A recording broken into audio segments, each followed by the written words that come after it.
I've been listening with interest to the comments of my colleagues from the official opposition, and also to the minister's opening comments on this bill, Bill 6, the Mines Amendment Act. And I think I'm going to start with a story from 2016 about a quarry in the area where I was the area director at the time, regional director for the Cowichan Valley Regional District in Shawnigan.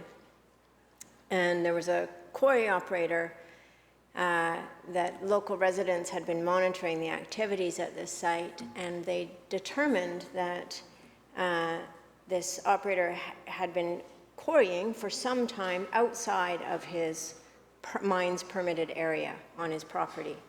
And they had drone footage of the site. They'd overlaid that on the permit documents, and it was very clearly outside of the permitted area for where he was allowed to be quarrying. And so we approached the Ministry of Mines staff, and we set up a meeting, and we went down to the meeting. And the response from the Ministry of Mines at the time was, well, this can be solved. We will simply redraw the permitted area, and then the operator is in compliance with his permit. And we were a little bit gobsmacked at this, that the consequence to an operator of a quarry for operating outside of his permitted area was that the Ministry of Mines staff would simply redraw his permit and make him retroactively in compliance, despite the fact that he had been operating out of compliance. This is not unlike the citizens who reach out to me regularly from the area of Kingburn, also in Shawnigan Lake, where a landowner has been essentially quarrying for nearly a decade without a mines permit. And the process is now underway to get this person a mines permit, despite the fact that he has been operating without a permit for a great long time, extracting materials from what is essentially a quarry. And both of these stories illustrate something very important. And this isn't just limited to the Cowichan Valley Regional District. I'm actually have people reach out to me all over the province with stories just like this. And it speaks to that fundamental role that government as regulator is meant to be playing, which is to regulate an industry, to ensure that an industry is following the rules, just as we would expect to be regulated in our day-to-day lives if we are speeding or if we are operating a vehicle under the influence of alcohol. We would absolutely anticipate that there would be consequences for that because we've broken the rules. And yet, what seems to be too much of a theme in the industry in this province is that rules kind of apply, but really the solution is if you've broken the rules, we're going to fix that for you.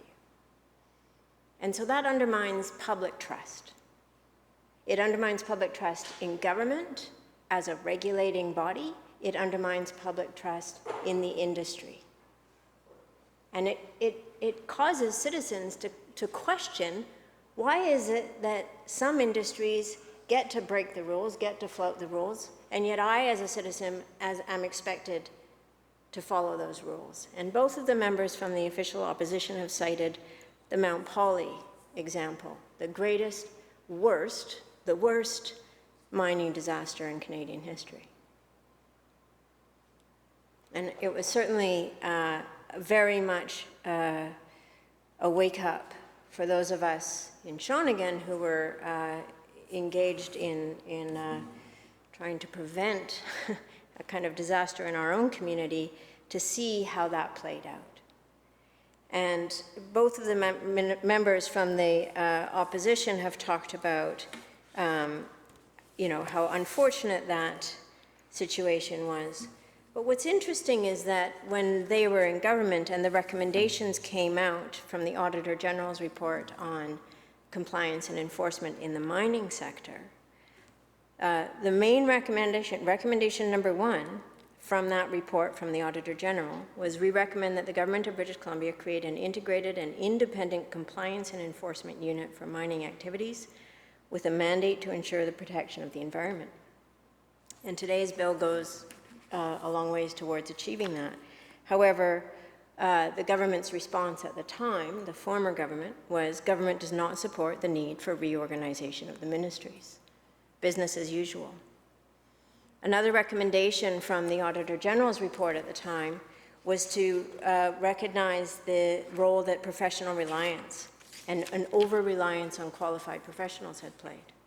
And again, this was a very significant part of what motivated me to run for office, and I'm pleased that this government has brought in, as part of our confidence and supply agreement, pretty significant changes in professional reliance, including the Superintendent of Professional Governance.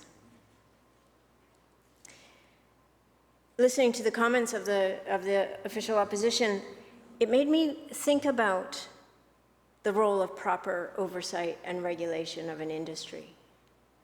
And what I was hearing from them was that this is somehow a diminishment of that industry. But I would argue it actually isn't. It's a recognition that there is an agreement between government as a regulator and as the overseer of the public good, the public interest, and the public resource that industry has access to. So it's not a diminishment to have proper regulation and oversight of an industry. It's a recognition that government plays a very important, very specific role in that oversight. Members opposite also spoke about mining companies overseas and how we can look at Canada and BC's mining industry as exemplars of good corporate activities.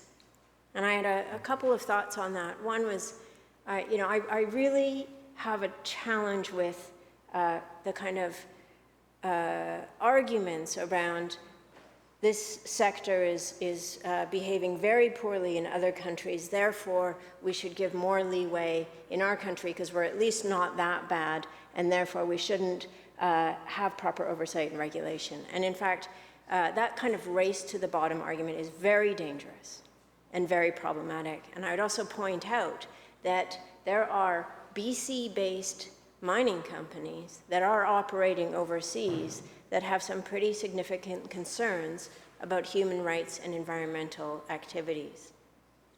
In fact, there's an article here that the headline being, Canadian mining companies will now face human rights charges in Canadian courts.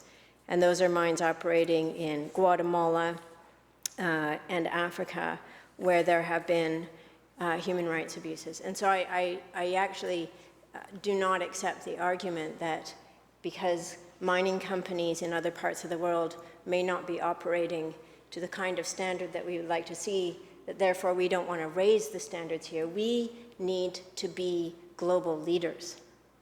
We need to be the most sustainable, the most environmentally responsible, the most socially responsible examples of how industry can work in the world.